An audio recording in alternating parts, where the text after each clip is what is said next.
FM 89.1, Radio Universidad. Hernán Lecher, que está con nosotros, que hizo un informe además, es director del CEPA, del Centro de Economía Política Argentina. Hernán, ¿cómo estás? José, Walter, Luz y Jorge te saludan. Buen día. ¿Qué tal? ¿Cómo están? Buenos días. Buen día. ¿Es verdadero o falso lo que dijo Larreta? A ver, desde que asumió Alberto Fernández, con Macri perdiste 275.000 puestos de trabajo. Con la pandemia perdiste casi 200.000 más. Y desde finales del 2020 en adelante recuperaste los 200.000 que perdiste de pandemia y recuperaste 220.000 más o menos de los que perdiste con Macri. Ah, ok. Con lo cual... Estamos 20.000 abajo más o menos, pero... Estamos un poquito más abajo, pero en el medio pasaron cosas, diría el propio expresidente. Claro. Este es un truco bastante habitual en los sectores de la oposición, de mirar punta a punta. Yo dije, estamos en la misma cantidad de empleos. Sí, pero maestro, pero vos lo rompiste y yo lo recuperé. Claro. Es una cosa bastante insólita que la verdad que me dieron pie, no lo había escuchado, porque está hablando hace un ratito, ¿no? Sí, de ayer. Ayer lo dijo. Ahora iba a Parque Norte también con una cosa de la UIA, una reunión de la UIA, sí. Hablar de esto seguramente. Seguramente va a decir eso, claro. Sí. Porque bueno, y además digo, lo importante es que no es que se crearon todos en un mes y después se estancó otra vez, sino que es un crecimiento paulatino que se va dando mes a mes, ¿no? Sí, llama la atención además, porque si hay algo, a ver, cuando vos mirás el mercado de trabajo en este momento, justo esa crítica no se puede hacer. Si querés discutir la cuestión salarial, y ahí, bueno, te doy un poco más la derecha en el sentido de que no ha habido recuperación en términos reales. Pero en el empleo sí pasó. Pasó incluso habiendo sobrellevado la pandemia. Estás en los niveles de desocupación más bajos de 2015 para acá. Es decir, incluyendo a los no registrados, porque recién el dato que mencionaba era el dato de los registrados.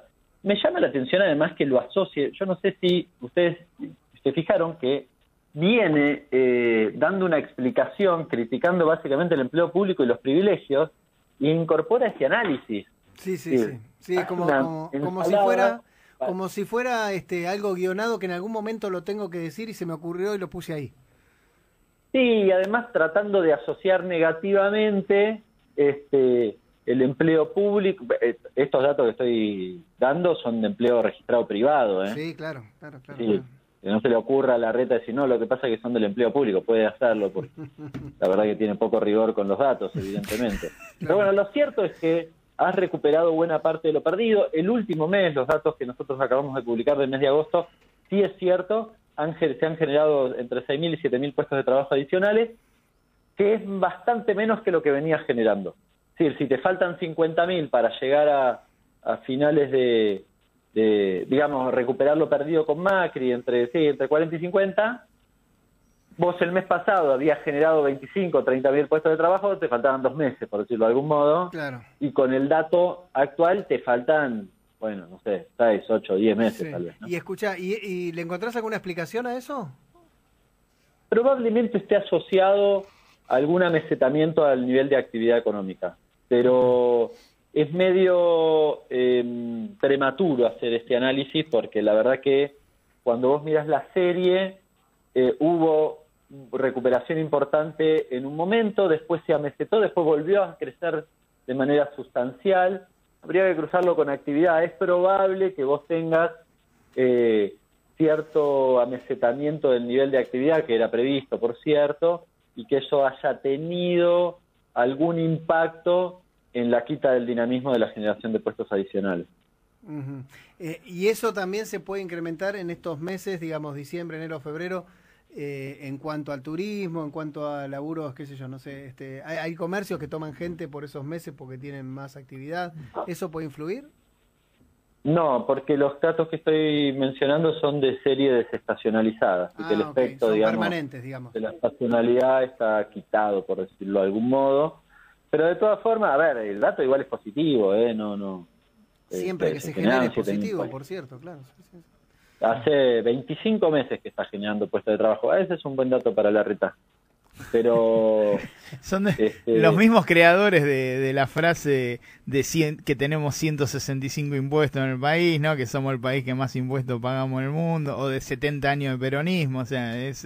la misma saga. Claro, viene de los mismos creadores, ¿no? Es un poco insólito también porque ayer salieron los datos del CIPA y el tipo en el medio de los datos que están saliendo, que dicen otra cosa, dice esto. Sí. O sea, nadie le avisó, mira que está pasando otra cosa en este mismo instante. Pero bueno, qué sé yo, eso también expresa, hace unos días la vicepresidenta mencionaba la necesidad de hablar con datos y argumentos, y nosotros desde CEPA la verdad que intentamos hacer eso, recuperar esa cuestión, porque es cierto que los datos no son unívocos en términos de interpretación. Ahora, lo que yo no puedo es inventar cosas que no son. Si yo en serio digo, hace, ¿cuánto dijo? 10 años, no sé cuánto, que no se genera empleo. 10 años, sí. Vos ves que los últimos 25 sí, y los anteriores 25 no es lo mismo. No es lo mismo.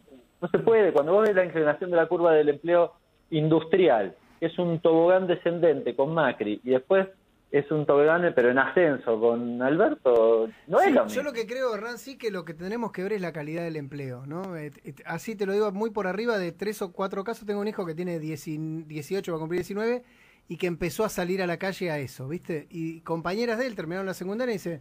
Una trabaja en una casa de comida rápida, le pagan 2 mangos. La otra en un comercio, le pagan 2 mangos, medio informal y demás. Y la vez pasada fui a Avellaneda a comprar ropa. Digo, la cantidad de negocios que hay con cartelitos, se necesita vendedor, se necesita esto, se necesita el otro. Digo, laburo hay. El tema es que la calidad del empleo que se da y después cuánto se paga y demás es un tema a discutir. Ese sí me parece que es un tema a discutir. El otro día en Instagram una persona me ponía, con esos salarios mis empleados no pueden vivir, y le puse, bueno, probá con pagarle más. Es muy bueno. No es tan difícil. Claro. Sí. Quizás si la oferta, a ver, pero para esquematizar, comparto plenamente lo que decís, por eso hacía la mención de que lo que no se puede criticar en esta etapa es lo vinculado a la generación de puestos, porque generación de puestos tenés. La discusión es netamente salarial, totalmente, de ingreso, en todos los niveles, y particularmente en el empleo no registrado. Y vos ponés un ejemplo que es muy interesante. Nosotros publicamos un informe hace algún tiempo con algunos datos que tuvieron poca trascendencia mediática, pero para mí eran muy importantes, que tienen que ver básicamente con la cuestión de los jóvenes. Sí. En materia salarial, a ver, el desempleo joven siempre es mucho más alto, sin embargo hoy está en los niveles mínimos históricos, debe estar en el orden del 20%, Mira, que es elevado, naturalmente, muy elevado respecto del promedio, que está en 6,9, pero bastante menor a lo que habitualmente o en otros periodos de la historia argentina se tenía. Ahora bien, en términos salariales pasa una cosa muy interesante. Cuando entre 2003 y 2015, sí, los salarios de los jóvenes son los que crecen más que todos los demás segmentos. ¿Bien? Mira, en términos reales. Sí. Y son los que caen más con Macri en adelante. Con lo cual, a diferencia de lo que sucede en el empleo, en términos salariales, efectivamente les pagan 2 mangos a los pibes. Claro. Y se nota mucho, además, empresas que ganan mucha plata. Sí, pero digo, la casa, tal vez el barrio no es lo mismo, ¿no? Pero son varias, pero digo, las casas de comida rápido son un gran ejemplo de esto. ¿Por qué? Porque pagan poco, porque con esto de que los horarios son más acotados y demás, pero además no tienen una continuidad. O sea, me contaba esta chica que ella, por ejemplo, trabaja hoy de 8 de la mañana a 2 de la tarde, sí, y por ahí mañana le hacen ir a las 4 y pasado le hacen ir a la noche. O sea, no podés planificar nada de tu vida. Digo, hay como mucho abuso también de eso, ¿no? Al tener mucha gente que por ahí quiere laburar o que no tiene laburo, eso termina siendo un abuso generalmente.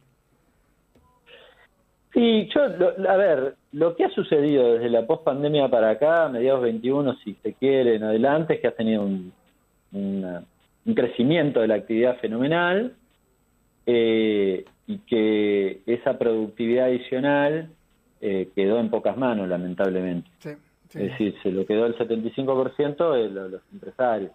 Entonces, y eso tiene como distintas aristas, es decir, te pago menos de cargas sociales, te contrato un ratito y te vas, entonces no tengo que pagar, no sé, antigüedad. hay un montón de mecanismos para, y además aumenta el precio de manera excesiva, ¿no? Entonces se genera un efecto de transferencia de ingresos de trabajo de capital, que es lo que estamos viendo en términos de distribución. Eso es lo que te iba a decir, porque digo, los precios aumentan de una manera. Hoy estaba escuchando que hay cosas que aumentaron 200%, una cosa de loco, de papel, de... Sí, que nada tiene que ver con la inflación que llevamos interanual. ¿Cómo haces eso? Vos ya lo contamos, ya lo hablamos con vos alguna vez también. En algún momento se creyó que ibas a ser el secretario de Comercio Interior, o hubo posibilidades y demás. Digo, ¿cómo haces para controlar a empresarios que a veces están desbocados con los precios?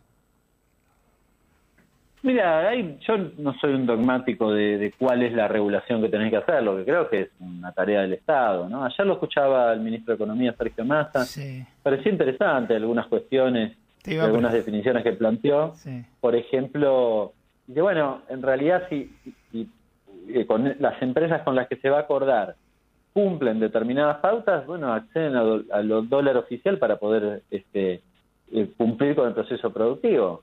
Y sí, porque si no es un viva la pepa. Y sanciones a los comercios que no cumplan con los precios, ¿no? También. Bueno, pero digo, hay un esfuerzo del Estado para cuidar los dólares, se enoja todo el mundo, te hacen todas las operaciones a vida y por haber, te remarcan de manera significativa, es decir, se quedan o logran que ese dólar finalmente al que acceden sea barato y ganen plata y después te fuerzan o intentan forzarte a una devaluación.